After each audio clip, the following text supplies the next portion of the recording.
السلام علیکم ورحمۃ اللہ وبرکاتہ۔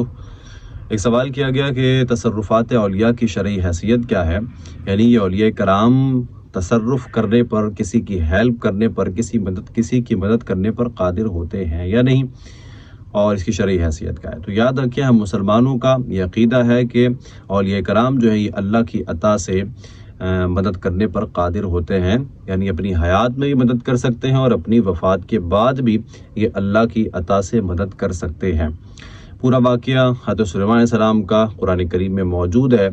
کہ حضرت سلیمان علیہ السلام نے جب بلقیس کا تخت لانے کے لیے کہا تو حضرت آصف بن برخیہ جو حضرت سلیمان علیہ السلام کی امت تھی، انہوں نے کہا کہ میں آپ کی پلک جھپکنے سے پہلے اس کو حاضر کر دوں گا۔ تو وہ اتنی دور وہ تخت رکھا ہوا تھا اور اس کو پلک جھپکنے سے پہلے حاضر کر دینا، یہ تصرف کی تو بات ہے، یہ تصرف ہی تو ہے۔ اسی طرح امام فخر الدین رازی رحمۃ اللہ علیہ نے لکھا کہ جب بندہ نیکیوں پر دوام اختیار کرتا ہے، مکمل طور پہ نیکیاں کرتا رہتا ہے اور اپنے آپ کو گناہوں سے بچاتا ہے، تو اللہ تعالیٰ بندے سے فرماتا ہے کہ پھر میں اس کے کان بن جاتا ہوں، اس کے ہاتھ بن جاتا ہوں، اس کی آنکھ بن جاتا ہوں۔ اس کا کیا مطلب ہے؟ تو اس کا مطلب یہ ہے کہ پھر اللہ کا جو نور ہے بندے کی آنکھ میں داخل ہوتا ہے، اور جب اللہ کا نور بندے کی آنکھ میں داخل ہوتا ہے تو پھر بندے کے لیے قریب اور بعید کو دیکھنا مشکل نہیں ہوتا، اس کے لیے سب کچھ برابر ہو جاتا ہے۔ اسی طرح جب اللہ کا نور بندے کے کان میں داخل ہوتا ہے تو پھر قریب اور بعید کی آوازیں سننا مشکل نہیں رہتا۔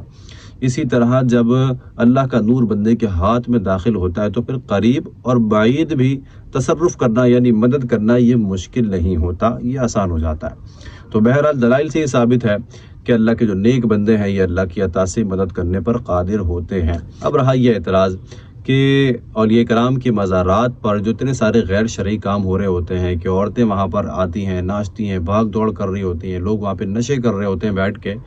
اور بھی کافی سارے خلاف شرع کام ہو رہے ہوتے ہیں، تو پھر ان کو روکتے کیوں نہیں ہیں؟ اگر یہ روک نہیں سکتے اس کا مطلب یہ کہ یہ تصرف کرنے پر قادر نہیں ہے اور یہ اس کام کو روک نہیں سکتے۔ تو یاد رکھیں، اگر یہ کوئی اعتراض کرے تو پھر یہ اعتراض اللہ کی ذات پر بھی ہو سکتا ہے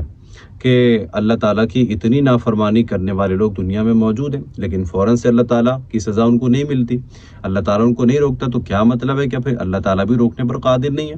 تو یاد رکھیں، بالکل یہ اعتراض کرنا کہ اولیاء کرام چونکہ روکتے نہیں ہیں تو روکنے پر قادر نہیں ہے، یہ بالکل جاہلانہ اعتراض ہے، یہ بالکل درست بات نہیں ہے۔ یاد رکھیں، ہمارا اہل سنت کا یہ عقیدہ ہے کہ اولیاء کرام جو ہیں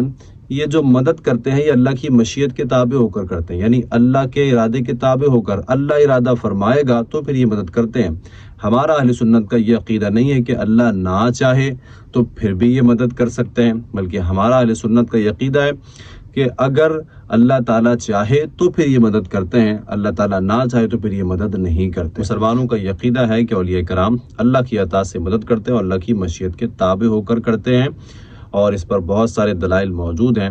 جو ان دلائل کا مطالعہ کرنا چاہے وہ کتابوں کی طرف رجوع کر سکتا ہے۔ اللہ تعالیٰ ہم سب کو صحیح مسائل سیکھ کر اسے دوسروں تک پہنچانے کی توفیق عطا فرمائے۔